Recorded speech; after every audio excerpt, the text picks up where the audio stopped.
Gawin natin mga tol, tapos bala na kayo mag-adjust sa lasa niya. Mamaya titikman natin to, tapos tignan natin kung ano yung pinakakulang dito sa ating munggo. Tol, tikman na natin kung anong lasa na ito para ma-adjust. Hindi tayo pati spray, konti lang. Kulang sa ano alat. Dalawang chicharon nilalagay natin, tapos yung isang chicharon mga par, toppings na lang mamaya. Daon ng ampalaya, mas marami, mas masarap. Tapos lagay na rin natin, syempre hindi dapat mawala na malunggay. Bigyan natin maganda-gandang halo to par. Solid na ito, tol. Sure ko lang no, naalala ko nung high school ako, pinagluto kami noon. And yung isip kong lulutuin, munggo. Kasi yung isang kagrupo doon, pre, meron silang gulayan. Hindi pa ako masyadong marunong magluto dati, pre.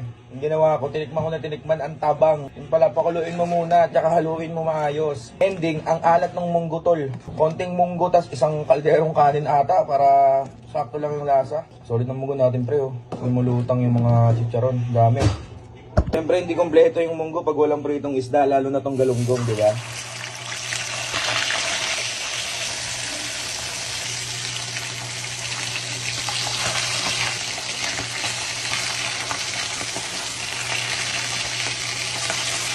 Natin mga tol, mga ganito yung gusto ko, yung tostado par, pati ulo kain.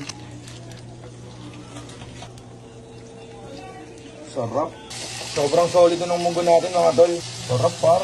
Pwede na to tol. Toppings na lang natin ng chicharon sa taas. Pwede nang kumain. Kuha na tayo mga tol. Gantong munggo yung gusto ko pre. Masabaw. Munggong masabaw. Targetin mo lahat ng chicharon, di ba? Nasa ilalim yung mga munggo nito pare, oh. Paldong-paldo par. Kitang-kita mo naman. Kuha rin tayo daw ng ampaletol. Mabisa. Pwede na to. Kain na!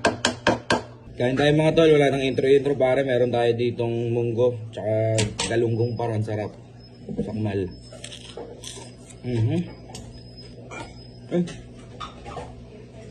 Sorry Lord. Thank you po sa pagkain. Thank you Lord. Amen. Sakmal pare.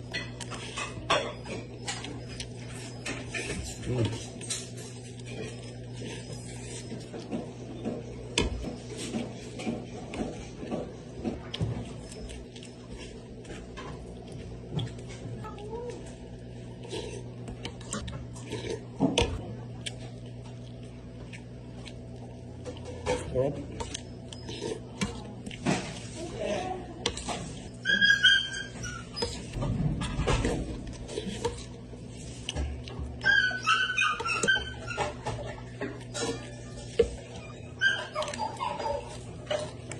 Lutong.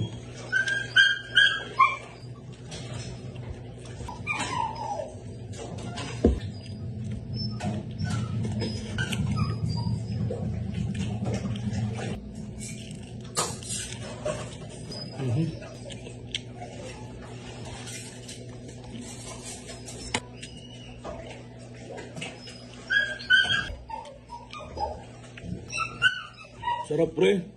Baka may request ka pre, pwede mo kayo mag-request ulit pero hindi natin sure kung magagawa natin agad. Siyempre sa budget, di ba? Minsan malalayo sa amin yung kainan tol. Yun lang, pero comment mo na rin kung taga saan ka para mabati kita.